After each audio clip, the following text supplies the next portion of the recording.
Good morning, good afternoon, good evening, wherever you are, wherever you're dialing in from, wherever you might be watching us on replay. It's great to have you here. Thank you so much for being here and sharing your precious time and energy with us on yet another Unpacking DEI Friday. But today, and this Friday is slightly different because, and this session is going to be sort of an Unpacking DEI special, because we're not necessarily going to be unpacking DEI per se, but we are going to be coming together in a very intimate and vulnerable conversation about Ramadan and the Ramadan experience and transformation. So I will have two guests with me here today, two sisters, Farah, who's with me here already, and Sina Port, who's going to join us in just a few moments. But before we go into the conversation, I just want to remind you all that the chat is open. It will be open and monitored throughout the session. So please feel free to drop us a hi, drop us where you're dialing in from. If you are fasting, if you are practicing Ramadan, let us know how this month has been for you. As we go through the questions, as we go through the conversation, please feel free to share your experiences and reflections. We would love to hear from you. And perhaps if you haven't fasted, but this has been something that has been of an interest, but perhaps there is something that is holding you back or some questions that haven't been answered, drop those questions in the chat as well. And we would be happy. We'll be happy to pick them up and unpack them with you. So Ramadan, it's a bit of it's an interesting one. As you all know, I personally have embarked on my second Ramadan this year, this month specifically. And it's been such a beautiful and profound experience that even though the actual Ramadan has been for me, and it's been a very personal and intimate journey for me, I did want to come here and share that experience with all of you and invite two of my sisters. I'm very honored that two of my sisters are joining me here today to also share their experiences so we can compare the notes, because each of us are coming from a slightly different point of view with slightly different experiences. And even though when it comes to Ramadan, there are certain guidelines to, you know, what the fast looks like, what the month should be about. There are, you know, over 1.5 billion Muslims and people in general practicing Ramadan, and each of those journeys is a unique and intimate and a beautiful journey. So hence I wanted to have this conversation and just, I guess, you know, talk about the fact that not one experience, not one Ramadan experience is the same, even though we might do things in a similar way. And so that's what we're going to be talking about today. I hope you're all just as excited as I am. So once again, any questions, any comments, any reflections, pop them in the chat and we will pull them up as we go through the conversation. But before we go into the actual conversation and we start unpacking and comparing our notes, I would love to take the opportunity for Farah to introduce herself. Farah is a beautiful soul, and I would be very surprised if you don't know of her yet, because she's sharing some amazing and engaging content here on LinkedIn and also on Instagram. And actually she's got an Instagram live in an hour. So after this one, you have to go to another live. and so I'd be very surprised if you don't know of Farah, but I'll vacate the stage for a moment just so Farah can introduce herself. Welcome, Farah. Thank you, Baiba. First of all, it's a very great experience to be given the opportunity to speak about Ramadan, whereas years before it wasn't a big thing to talk about it. But just to quickly introduce myself, my name is Farah Hussain. I am the CEO and founder of Farah Networking. I'm a mindset, networking and accountability coach. They go hand in hand. If you know what I do, you'll understand. As I say, if you know, you know. Yeah, that's what I'll say. But I'm not going to say to you that I'm a mother, I'm a wife, I'm this. I'm Farah. I'm Farah Hussain, who's found her way and who's found her voice. So today I am Farah Hussain. I love that. full sentence, full stop. I love that. Thank you for that beautiful introduction. And then once again, I'm honored that you could be here with me and engage in this conversation. And I can't wait to also hear about your Ramadan experience, because we've talked about it very briefly.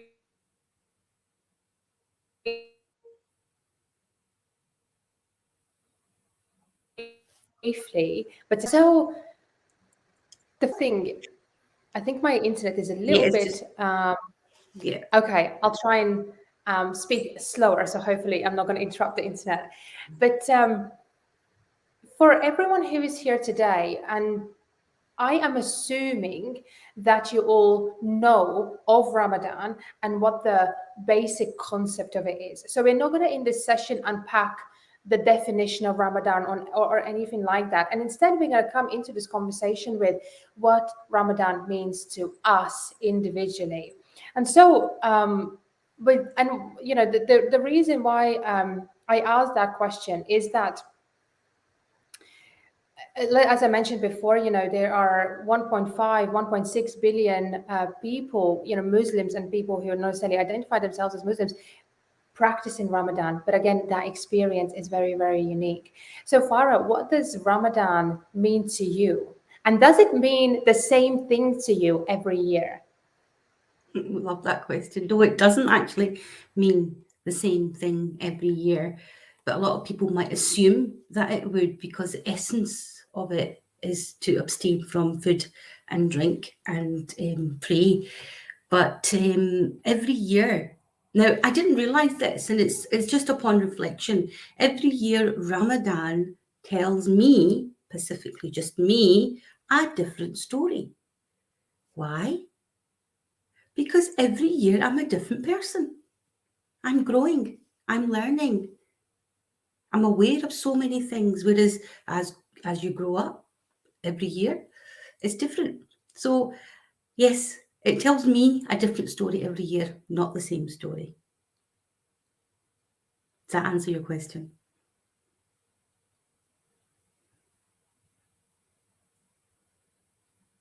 You're on mute, I think, Baiba.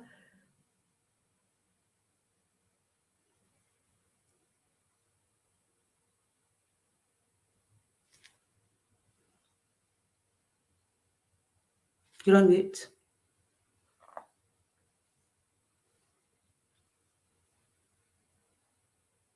I'm left here all by my own, all by myself.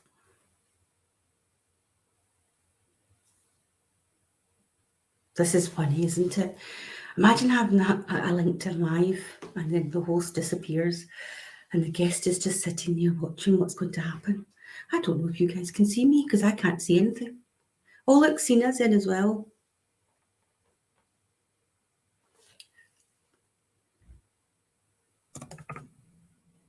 There you go. Hi, Sina. How are you? Hi.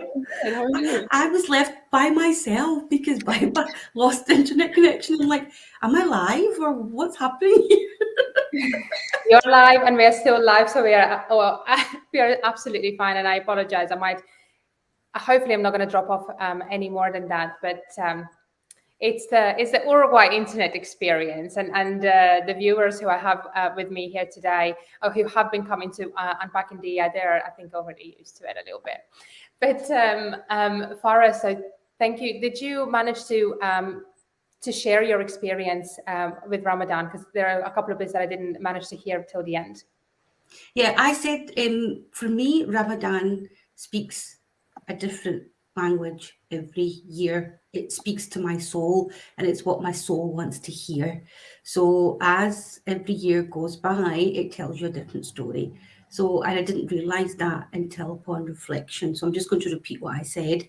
So this year it's been a different story for me. Last year, I'm going to be very honest with you, wasn't very spiritual. I was like forcing it. Maybe I wasn't ready at that time. I don't know. But this year has been a phenomenal experience. And as I always say, and Ash laughs at me when I say that, it's like a software update, a spiritual software update. That's the way I would say it. I love when you use that term around software update, because I think it resonates with so many people who not necessarily understand the concept of Ramadan, but definitely understand the concept of what it means to update your iPhone or your software, whichever device you're using. And that's exactly what it feels like during Ramadan. So I really resonate with that as well. And before I say anything more, Sina, welcome. Thank you for being here. And so Farah has literally just introduced herself and talked about what Ramadan means to her. So I'll pass the mic straight to you, and allow you to introduce yourself to anyone and everyone here, and tell us what Ramadan means to you and whether it means the same thing to you every year. That's a good one. Assalamu alaikum, everyone. I'm Sina Pot. I'm a brand communicator, and I really look at brand strategy through the lens of diversity and culture. So, as an entrepreneur and brand strategist, I help global brands really use the power of diversity, purpose, and culture for their brand success. And I also help diverse founders and DEI professionals and talents to build their personal brand for more and wider industry recognition. And I'm really happy to be here. I know you both from this space and LinkedIn, and Farah, I've seen you on Instagram as well. So it's just beautiful to connect with other professionals in the field and talk about this, which is not a very widespread topic, specifically on a professional platform like LinkedIn. So I do want to acknowledge it for anyone who comes in and says, hey, why are you talking about this moment? This is a professional platform. I do think it's important. And as a professional who works a lot with the culture moment of Ramadan within brands, I think it's beautiful to have this as not only an educational platform, but also a platform where we share our personal experiences, because it is a very personal experience, Ramadan. For me, it really means kind of a reset. And I think something that Farah also has said. Farah, by the way, how do I pronounce your name? It's beautiful the way you say it. Farah, it doesn't matter. Amazing. For me, it's very important to understand people's names, because there's a lot of intentionality behind it. So I came into Ramadan as a non-Muslim many years ago, and I think Baiba, we talked a little bit about your experience. Ramadan has been for me the gateway into understanding my identity as a Muslim, because I'm an athlete and I come from a health background. So for me, the attraction of Ramadan back when I wasn't Muslim yet was the health aspect, right? The thing that people can relate to, the fasting, right? The intermittent fasting, as you know it in the West. And for me, that was kind of the gateway into Ramadan. But what I learned from this month and from fasting 3 years before I became Muslim was the intentionality that comes with fasting, the time that you have to go into introspection, the time that you spend within your communities, the just community aspect of also breaking your fast, having a month where you solely focus on the spiritual, and you not neglect, but you kind of take the physical and put it in the back end. So for me, it always has been just a mindful month. And with time, is always, of course, it has changed. As being in a professional space within Ramadan, and Ramadan being one of the busiest months for me in my business, it has changed more into how can I be mindful, but at the same time, perform and educate people around the moment and help brands to activate the moment in a meaningful way. But that's something that for me, I feel it is a reset. It's kind of New Year's for Muslims every year. How everyone, on New Year's Eve has their revelations and then has their, goals and resolutions for the coming year. That's the same with me. And it's kind of a beautiful way to go into introspection and look at your life and how you approach things in a more mindful way. That is beautiful. Thank you so much for sharing. Thank you both for sharing. And I guess I relate to a lot of what both of you talked about, because this is my second fast, my second Ramadan.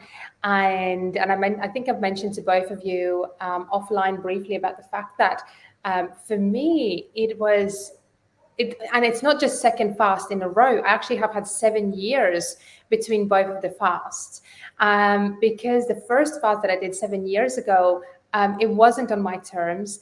I didn't fully understand what I was walking into. And so the fast itself was about being deprived of food and water. And that's what all that was. And that's what the whole, mindset, the whole feel, all the feelings during the day was around that, about that deprivation. But this year, where I have been journeying over the past sort of 12, 18 months, through self-exploration, self-mastery, this in a way has, and also with all the residue that pandemic has left on us, and also where I started my business during the pandemic, this has been a beautiful time, and it's been a soul's calling first and foremost.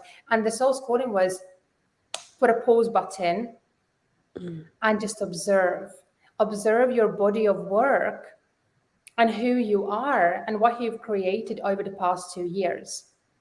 Because, as both of you know, being entrepreneurs, is that even though we are anti-hustle and grinding culture, it is very easy to fall into it, especially when new things are coming on your plate, new clients, you get excited about it. You want to evolve what you're doing. You want to find new ways of how to engage your audience, especially both of you have got huge audiences across platforms. And so it's very easy to go down the rabbit hole. And so this year, for instance, the fast for me, and I read this somewhere and I absolutely love it, is that it hasn't been about fasting with my stomach, but fasting with my soul. And I really resonate with that, because the fast itself has been actually quite easy. The hardest part has been the attic, so to say. It has been, and I intentionally this year created this space to hear those unconscious or subconscious voices that sometimes get suffocated by the noise that goes around us.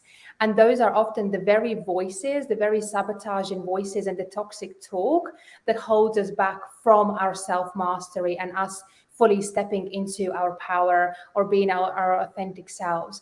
So that was sort of what this month has meant for me. And it hasn't always been easy. It wasn't always easy during this month. And there have been, moments where it's been, frustrating.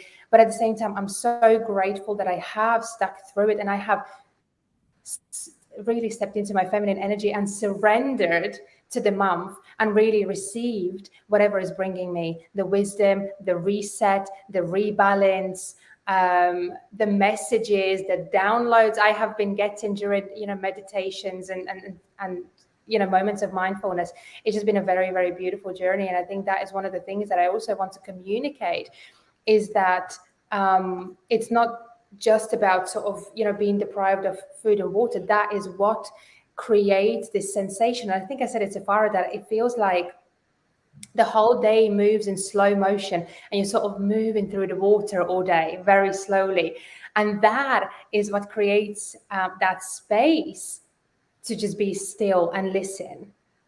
So that is what Ramadan means to me. And I'm really great that I did it this year. And I've had such positive experience, and I will be looking forward to doing it again next year, though I appreciate it might not be the same experience.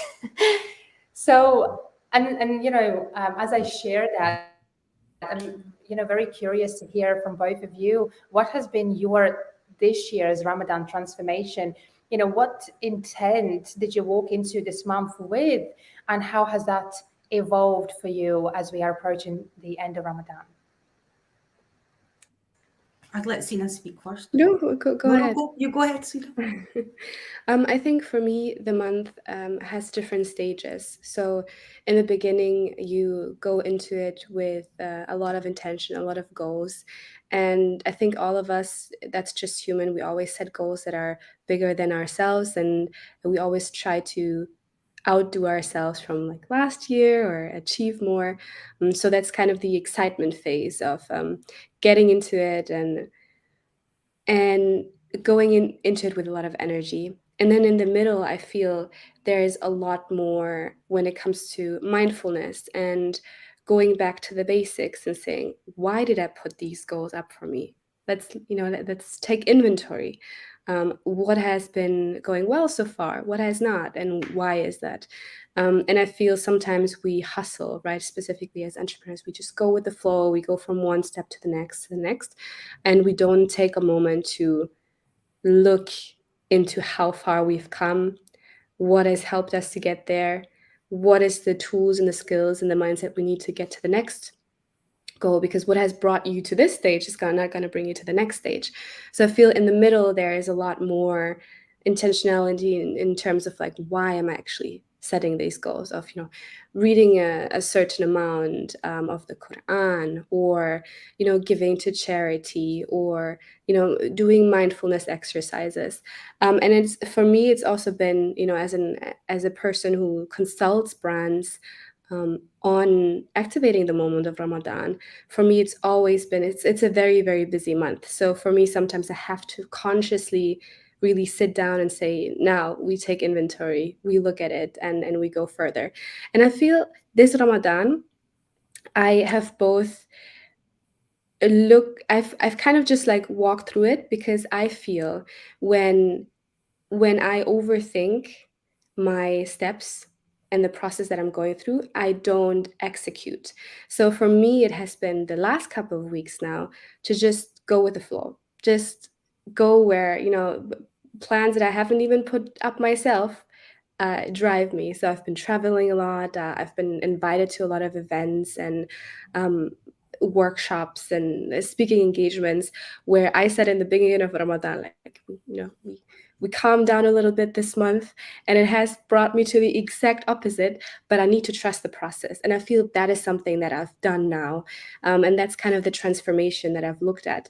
And for me, it's also something that you learn a lot through Ramadan, is that it's a lifestyle. You have much more time, when you fast, to look at all the things that you do throughout the day and how you spend your time. And when life just drives you through different processes and plans that you didn't plan yourself,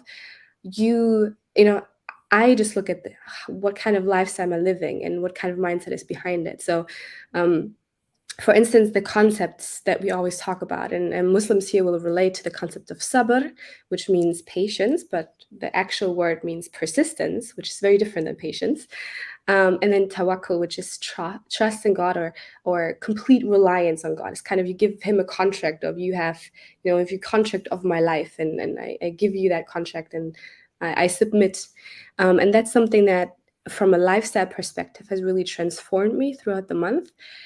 Because I can actually, in everything that happens to me, I can be mindful and say, oh, this is where I need to have tawakkul. So for instance, I recorded an entire content campaign around Ramadan. And a day after, all my footage was gone, everything that I was shooting. And I looked at it and I said, well, I could now scream, which I did in that moment, but it's fine. Or I could just do it again, because that is the plan. Like, why did this happen to me? It happened to me so I can find premium solutions so it doesn't happen again. Get your backup disc, make sure your mic is in the right set, get a second mic to record, like all these like physical things. But then it's also a sense of mindfulness, that if I do the work, I rely on the fact that it's going to work out in the end. That is mine. That is the way I practice right now, tawakkul, complete reliance. So this kind of using lifestyle, and that's something I feel throughout the entire year we forget a little bit, but in Ramadan we are a bit more mindful. We're like, okay, how did this concept or lifestyle idea apply in the situation that happened to me? That was a very frustrating situation. And I said, it doesn't matter. I did the work, and I did the work again, and that's the plan. And that's what I learned from it. So for me, it's like transformation from a forceful things that I didn't plan, but those things that I didn't plan ended up being way better than the plans I made in the beginning. Beautiful. Beautiful. Thank you, Sina. And I love how you talked about those, the sort of opposing forces, persistence and trust. And that also, really resonates, because the whole, I think, Ramadan experience, it is also, the masculine and feminine, masculine having the focus and having the discipline to do it. And that feminine around surrendering to the process, trusting the process, receiving. And so there is that play of the energies, and the practice really requires us to rebalance those. Again, going back to, what the whole practice is about. Thank you for sharing that. Beautiful. Farah, Well I would love said. to hear from you. I was just listening to Sina, and I was just thinking, I love how you said trust the process, and that's what I always talk about. Everything is a process. My journey in faith and religion is totally different from where you young ladies are. I'm much older than you. My experience is totally different. And how I do things is totally different. So I don't come into Ramadan setting goals. And why? Why is that? Why don't I do that? Is because I give myself small goals every single day when it comes to faith, when it comes to religion, and it comes to spirituality, because I've gone through the journey. You ladies will understand when you get to that stage, because you're just new to it, and it takes time. And when we talk about the process is something that you have to trust. Now, it was a figure of speech years ago saying, put your trust in God and leave it. But then you still used to worry, right? You still used to worry. It's not until years later, as your faith grows, that means you don't have that trust, right? Saying, feeling, and doing are different things. So by you saying it, you might not feel it. It doesn't work. So it's giving mixed messages. So this is important to understand, that your feeling and saying should be the same. So when you trust and give everything to God, and as I said, I wrote a quote the other day, was that give your worries to God and chill. That's basically what it is. You just chill. But having that inner courage, that inner confidence that you know everything will be okay, that small doubt that creeps in your head, how do you take it away? The way you take those doubts, for me, would be praying, speaking, having those conversations with God. And you tend to have more of these conversations during Ramadan because you're more mindful. As Sina said, you are more mindful because you do take a step back from your day-to-day duties. Sina, the work that you do makes you busy, but the work that I do helps me reflect, takes me away from what I'm doing, because I only work certain hours, and then I close my laptop and I'm doing what I have to do. Now, it doesn't always have to be praying, sleeping, resting, self-care, looking after yourself. It reminds me that these are the things that I have to do as well. You're just not on autopilot. So see the different stages, yeah, and where you are. Hence why I don't set goals, right? Because I set it small steps every day. And I love going into Ramadan not knowing what's going to come at the end. It's the unexpected. It's the soul. It's how you come out. Oh my God, it's an experience, and it's the feeling that is so undescribable that you can only feel it, and it gives you goosebumps when you get to that level. And how I would explain it is when I went for my first pilgrimage to Mecca. I was young. My kids were very young at the time. And people drummed into me, oh, it's so hard, it's going to be like this. And I went in like scared, oh my God, is it like if I do something wrong, what's going to happen? But that's when I realized that religion gives us a structure, gives us the boundaries. Every religion does that. But we've got to understand, yes, those are the boundaries, we can't cross them, but every individual has different experience within those boundaries. And it's okay to have that. So when they announced that's it, your Hajj pilgrimage is completed, I felt like I was on cloud nine, and I was looking at everybody. And I'm like, how come you don't feel like that? How come I'm feeling like that? Then when I realised, because everybody's experience is different, I felt as if I was flying. And that's the same feeling I got this year during the nights of Ramadan. Hope that explains it. That's very serene, Farah.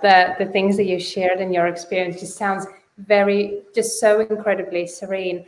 And I guess, that is again something what makes this Ramadan experience so elusive and so difficult to put in words what it really means, what it feels like, just because it is so spiritual, so serene, and also so unique to each person who goes through it, and hence it's difficult to communicate to the full extent of the journey and experience.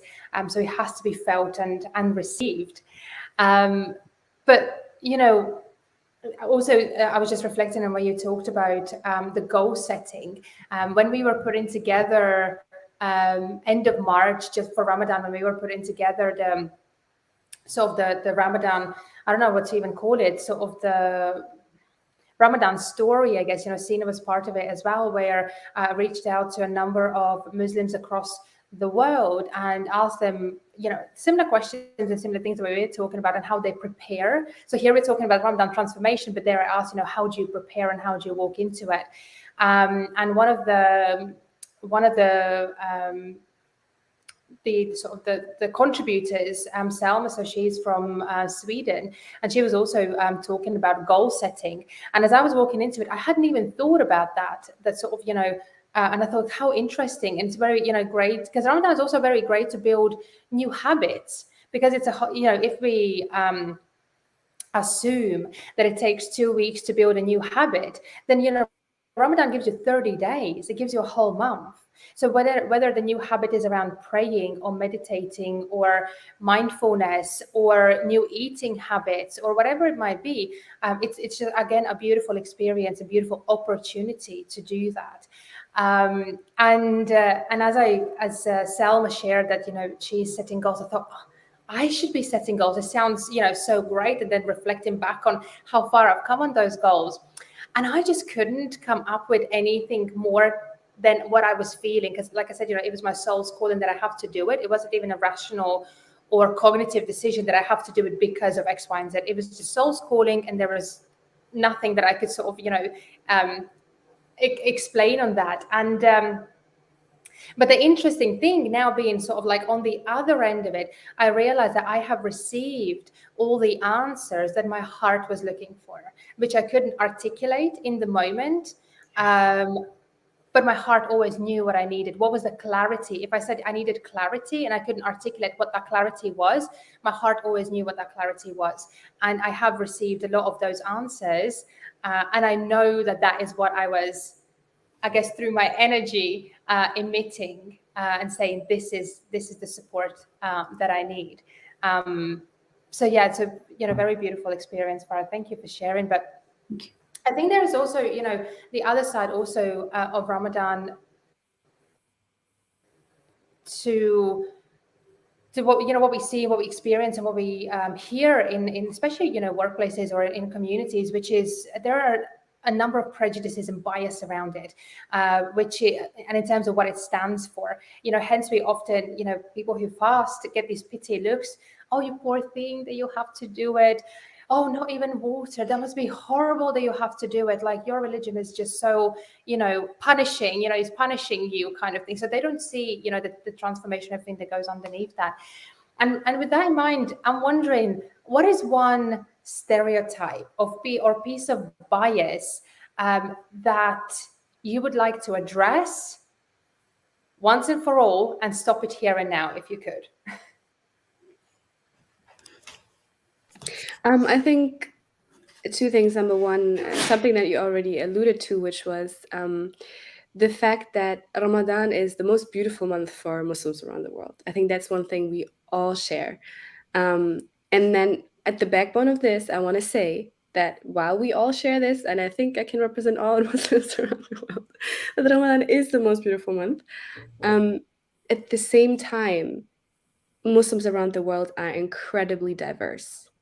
And that is why when you see all those tips of like how to support your Muslim colleagues during Ramadan, and I share those tips as well, one of the things that we always need to be mindful of is everyone is different. Everyone, there's an individual behind it. So someone might say, I feel much more energetic during Ramadan. I want to do all my meetings in the morning. Someone says, I want to take the morning off. I want to start my meeting at, 11, and then I can work through, and I can also work after iftar, like in the evenings. Like all those things, we need to make sure that Muslims around the world are incredibly diverse, intersectional. That doesn't only apply to the workplace, but also in the way that we represent Muslims. So when we see Ramadan campaigns and marketing and people talking about it, a lot of it is the Arab world, right? We forget that Asia, right? Malaysia, Indonesia, we have a lot of Muslims in Thailand as well as China. We forget that Africa is the continent with the most of the Muslims around the entire world. So we forget all of that, right?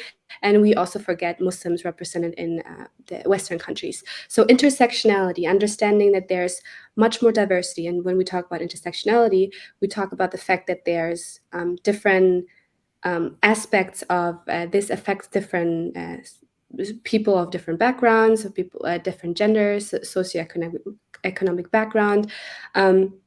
So while we are here in the West fasting, and we can break our fast with an opulent dinner, there are people around the world that are, breaking their fast with a piece of bread. So that's also something, understanding that women experience Ramadan very differently because of, things like pregnancy, getting on their cycle, all these kind of things where they have to interrupt their fast during the month, where there are also very different aspects in the workplace that they don't want to talk about when they fast and when they don't fast, because that reveals too much personal information because of what I just mentioned.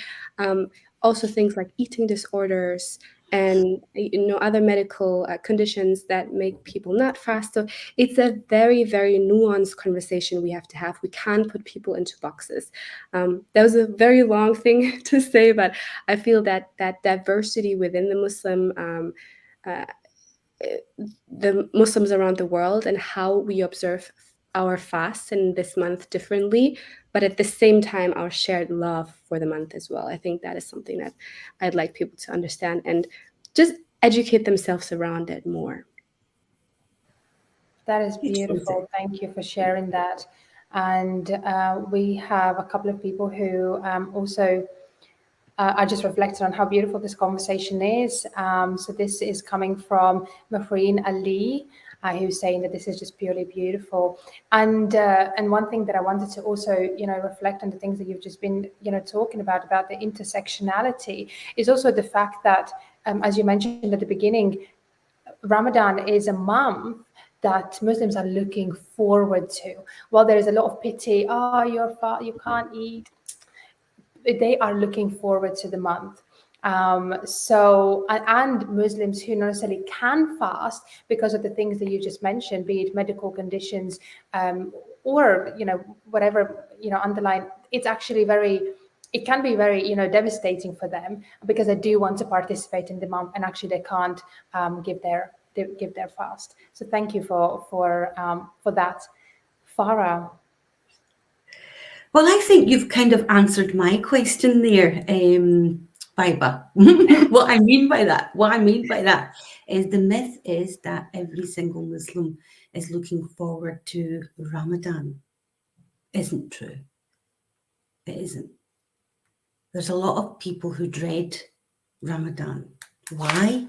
Because exactly what Sina said, that it's maybe mentally, eating disorders, so many things. Women are being pregnant, then they feel guilty that they're not keeping a fast.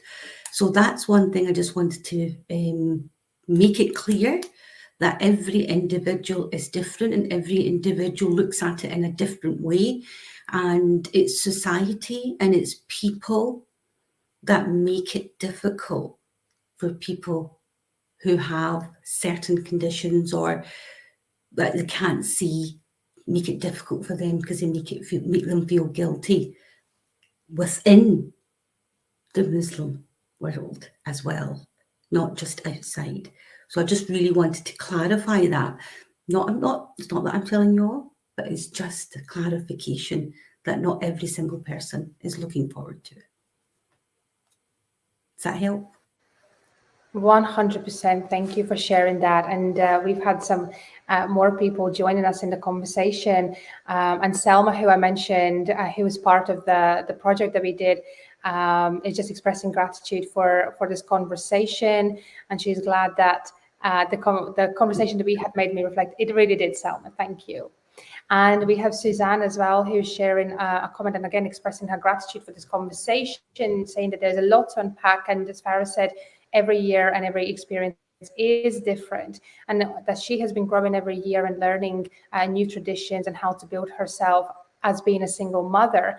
And unfortunately, without a family to embrace this month, it gets lonely sometimes. And that's, another thing of what we've just been discussing, but it's even more reason to reach out to our sisters and enjoy the sisterhood. And one thing I want to say here is also for me, as I was embarking on Ramadan, I actually had quite a few people saying, well, how do Muslims perceive you joining them during Ramadan? And I said, actually, I have received so much support, and so many people have reached out asking, how is it going? How am I finding it, if I have any questions about it to ask. And people have been sharing their favorite Eid recipes or recipes, how they are breaking their fast. And it's just been, as I am doing the Ramadan all by myself, actually my partner has joined me as well. So we've been doing it together, but really there isn't anyone, and we don't have a community to sort of break our fast together with or share the experiences with. So this sisterhood has been beautiful to have around. And actually, I haven't yet had any Muslims to sort of keep it against me that I'm joining Ramadan. And Suzanne is also asking, Sina, were you able to work out this month? Because I think that was something that you mentioned in the project that we did, that you do some light workouts. So perhaps that's where the question is coming from. Yeah, so I do change my workouts during the month to go more into stretching and lighter workouts. So I like to also go for a lot of walks. So when you look at, cardio, I prefer walks instead of, running on a treadmill, just because I need to make sure that I listen to my body. But I think that's one of the things that, when anyone gives advice about how to work out during the month, I think number one is just listen to your body, because you're so mindful during that month anyways. And you need to make sure that you also have the right nutrition. But for me, it's mostly when I cook, I work out in the mornings more, light workout just after I had suhoor. And if I don't cook, I can work out before iftar, because then I don't have to think about, getting dizzy in the kitchen. But yeah, I do lower it a little bit. It was different for me before when I didn't also work the entire day. I actually had time to work out. Actually, funny story, before I converted to Islam and I did observe Ramadan in Malaysia, super hot. I actually, I was a professional tennis player, and I was also like tennis coach, and I would coach in the middle of the heat in Malaysia the entire day without water, and any nutrition, obviously, while fasting. So I always think back to that moment and think, wow, I don't know if I'm getting that. I don't know if I ever be that fit again, really, doing a tennis camp in the heat with fasting for 4 hours a day. I don't know. But yeah, it's about, I think it's. You might be surprised if you were put in that situation again. I think our bodies and minds are stronger than we think. I think so, but I did want to talk about what you mentioned with being alone during Ramadan. I think it's a very different experience that you have when you don't have a community around you. I think all of us have kind of experienced it last year. I definitely have experienced it in the years leading up to Ramadan, being alone. And it can, though, be a time where where I learned how to be happy by myself. And I think it can be a time where you can experience much more who you are without outside input and without distractions. Because let's be honest, eating and drinking, 3 times a day at minimum, it can be a distraction. So if you just like take that all away and you spend so much time alone with yourself, and specifically during that mindful time, I think it's very difficult, but it also can be a blessing. Yeah. It's very interesting that you say that, because during Ramadan, me and my partner, we popped over to Buenos Aires, and it might sound like a huge trip. It's only an hour away from where we are. And initially we were like, traveling during Ramadan, we want to experience food and we want to experience the cuisine and everything. But the thing is that I said, you know what? Let's do it. It's part of the journey, right? And it was only a long weekend. It was 4 days when we went out there, and we were cycling for hours and exploring the city. And what I actually was saying to him, I said, actually, I feel that this experience traveling during Ramadan was better than if we hadn't, because otherwise our every single day would revolve around food. Which cafe we're going to experience, which wine we're going to be drinking, or which cakes we're going to be eating during the day. And actually, we probably wouldn't have seen half of the city and half of the places that we saw, because we would just be wanting to be lazy in, a cafe and experiencing those kinds of things. But so yeah, it ended up being actually a very beautiful journey, because again, we were waking up very early to have meal. And then we would start our day very early. So we would start the day with the sunrise in Buenos Aires, and then we would finish it with the sunset in Buenos Aires, when we would be, breaking our fast. So actually, it was a very, very beautiful experience. And again, though we don't have a Muslim community around here, everyone knows that we are fasting. And actually, it's beautiful because it's very warm here in South America. So we would break our fast outside, and then everyone would bring food to us, because they are cooking, and they would bring food, and we would be eating all together. So it's still a beautiful community feel, even though we are the only ones who are actually fasting during the day. But ladies, we are really quickly approaching the end of our conversation. And of course, as we all know, Ramadan is also a month of giving and being charitable. And so I wanted to ask both of you, what is your charity of choice this year? Who are you supporting this year? And how can we help you support them? Farah, would you like to go first this time? I'm looking at Sina. Every year I do work with different charities, but this year I didn't choose the charity. God put the charity in front of me. So I'm working with a charity called Droplets of Mercy, and they opened my eyes to what's happening with the Uyghurs, orphans and widows in the concentration camps, and how they're not allowed to practice their religion freely. We take a lot of things for granted every single day, but when you see these orphans and they don't even know if they're going to see their father again, and they're put into concentration camps, so they're wiped out, everything's brainwashed from where they're coming from, their origins, and it really, really hit hard. So I agreed to work with them. So my charity this year is to raise awareness and to raise funds for Uyghur Muslims, orphans and widows. And I'm very humbled and grateful to be working with them. That's beautiful. Thank you, Farah. And for everyone who's watching us live on replay, I've just dropped the donation link in the LinkedIn. So please help Farah support them. And you can, every donation, big or small, will help. Absolutely. Thank you. Thank you, Baiba. Sina, who are you supporting? Yeah, so I do look at different sites. So I think I just want to put that out. They are one of the content sites that I like to support, because they do their own charities and they spread a lot of educational value, and also intercultural and interfaith conversations is Yaqeen Institute. So you can find that on YouTube. I think they have a podcast as well. I love that platform. I always like to support educators. Then one of the websites that I like to go to is Launch Good, because I think you use that as well, Farah, for... Yeah, that's right.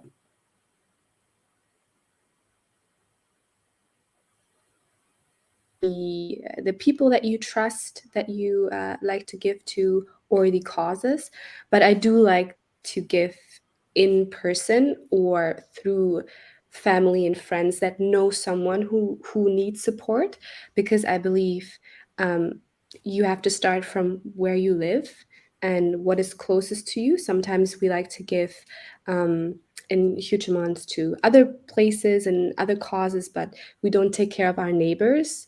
And I do feel like there's a beautiful balance in like places like Launchgood, where you can give to reliable sources around the world, but then there's also a lot of value in giving to neighborhood of friends who need support. Well said. Beautiful. Thank you so much, Sina. And again, Sina's charity of choice and also the website that she mentioned are both links are in the LinkedIn chat. So feel free to follow them, check them out. And again, every donation, big or small, will help. So thank you, ladies, so much for being here with me, for spending these 45, 50 minutes with me, sharing your journey, sharing so many bits of wisdom. And I hope that it has inspired everyone to sort of hold out for those last few days during this Ramadan, but also to those who might be debating whether to try it out next year. Hopefully there have been, pearls of wisdom and inspiration to actually what that journey is about. And thank you for your sisterhood and your support during this time for me, where it was the first Ramadan in such a long time. I really felt it and really enjoyed it. So thank you, ladies. Well done to you as well, Baiba. Thank you. Thank you, Sina. Thank you all. Thank you all. Take good care. Have a lovely weekend.